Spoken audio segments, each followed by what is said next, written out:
It is written in chapter 38 of the book of Jeremiah, that Jeremiah miraculously escaped drowning in mud after being subjected to a violent death. In the Bible, Jeremiah faced huge challenges as a prophet of ancient Judah.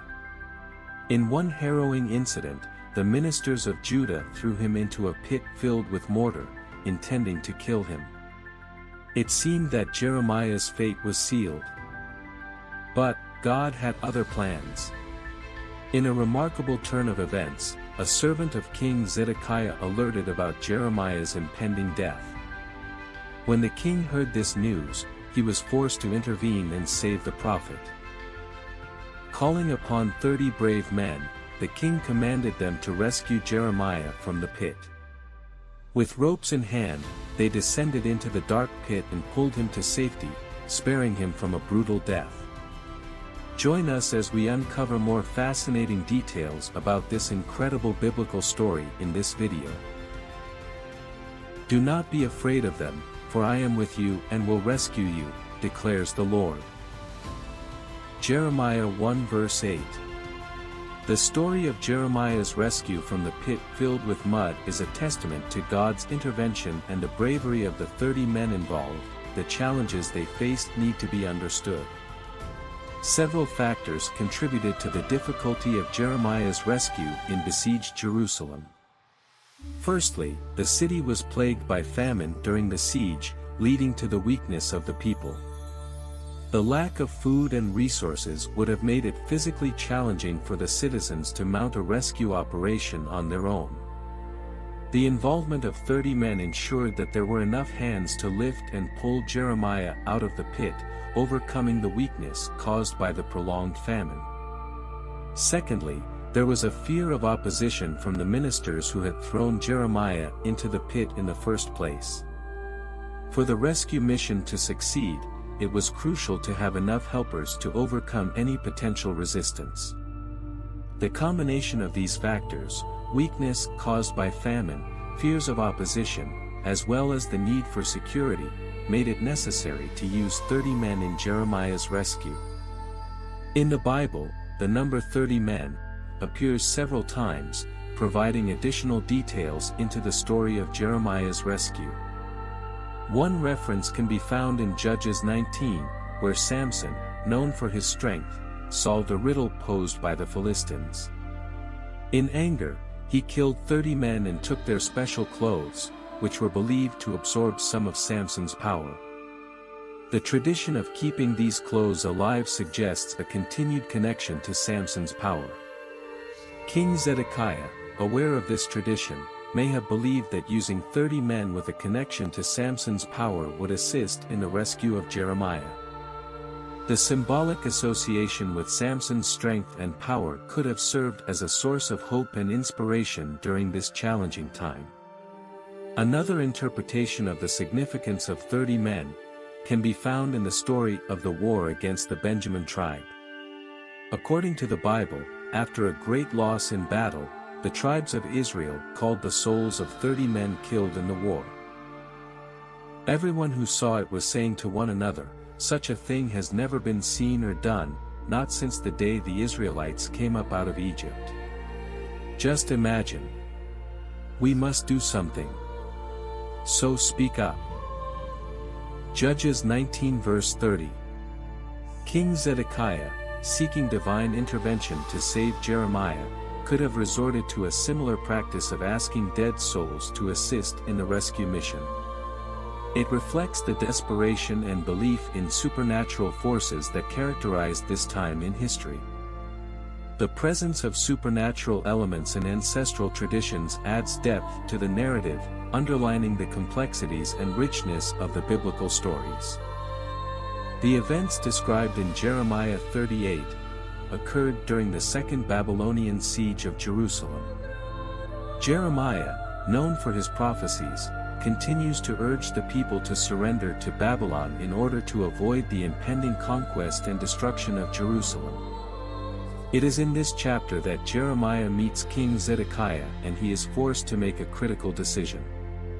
He presents King Zedekiah with his last chance to either listen and act on his words, potentially saving Jerusalem from destruction, or to continue the rebellion against the Babylonians. Despite his warnings, many still resist the idea of surrendering to their enemies. As Jeremiah tries to persuade the people, he is accused of betrayal by those who oppose him. Then the officials said to the king, "This man should be put to death. He is discouraging the soldiers who are left in this city, as well as all the people, by the things he is saying to them. This man is not seeking the good of these people but their ruin." Jeremiah 38 verse 4. These accusations result in his punishment, being thrown into a pit filled with mud. However, in a twist of fate, the servant of the king steps in, saving Jeremiah from drowning. It all started with Jeremiah's prophecy about Jerusalem's destruction.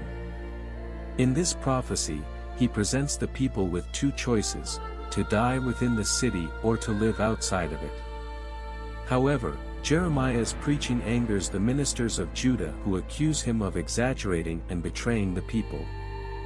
Despite King Zedekiah's belief in Jeremiah's prophecy, he gives in to the pressure from the ministers and agrees with them. As a result, Jeremiah is thrown into a pit, initially intended for him to starve to death. However, instead of starving, Jeremiah nearly drowns in the pit. So they took Jeremiah and put him into the cistern of Malchijah, the king's son, which was in the courtyard of the guard. They lowered Jeremiah by ropes into the cistern. It had no water in it, only mud, and Jeremiah sank down into the mud. Jeremiah 38 verse 6. The story in chapter 38 parallels those in chapter 37. In both chapters, Jeremiah is accused by government officials, punished, and then miraculously rescued. They were angry with Jeremiah and had him beaten and imprisoned in the house of Jonathan the secretary, which they had made into a prison. Jeremiah 37 verse 15. Both chapters include a secret meeting between Jeremiah and King Zedekiah. The story of Jeremiah in the Bible has remarkable similarities to the story of Joseph. Both faced false accusations and endured punishment, but their ultimate rescues were a miracle. In addition, Jeremiah and Joseph both had final meetings with kings, where they attempted to persuade them to change their actions. These parallel narratives highlight common themes of persecution, divine intervention, and redemption that are prevalent throughout biblical literature. Jeremiah, like Joseph, experienced accusations and punishment that tested their faith and resilience. Joseph was falsely accused of seducing Potiphar's wife and was unjustly imprisoned. Joseph's master took him and put him in prison, the place where the king's prisoners were confined. Genesis 39 verse 20. Similarly, Jeremiah faced accusations of betraying his people with his prophecies and was thrown into a pit filled with mud, where he faced a gruesome death. Despite their dire circumstances, both Jeremiah and Joseph were ultimately rescued. The final meetings between Jeremiah and Joseph with kings reflect their unwavering dedication to their missions and their desire to impact the course of history. Joseph's meeting with Pharaoh resulted in his appointment as a high-ranking official and set the stage for the future preservation of his family and the nation of Israel. Similarly, Jeremiah's final meeting with King Zedekiah was a last-ditch effort to persuade the king to surrender and prevent further destruction. Although both encounters resulted in different outcomes, they demonstrated as messengers' unwavering commitment to their purpose and their desire for change. Jeremiah's story demonstrates how we can embrace resilience in the face of adversity by learning from life's challenges. One of the key lessons we can glean from this story is the importance of faith. Despite being thrown into a pit of mud and facing certain death, Jeremiah's unwavering faith in God's protection allowed him to overcome unimaginable challenges. This serves as a reminder that even in our darkest moments, holding on to our faith can provide us with the strength and courage we need to carry on. It is a powerful reminder that God is always present, watching over us and orchestrating events in our lives for our ultimate good. Therefore we do not lose heart. Though outwardly we are wasting away, yet inwardly we are being renewed day by day. 2 Corinthians 4 verse 16. It teaches us that no matter how dire the situation may seem, we have within us the strength to endure and overcome. By drawing on our inner resilience, we can navigate through life's challenges with courage and determination. We hope you learned something new today.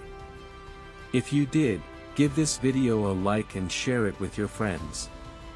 And don't forget to subscribe to our channel for more informative and entertaining content. Thank you and see you next time.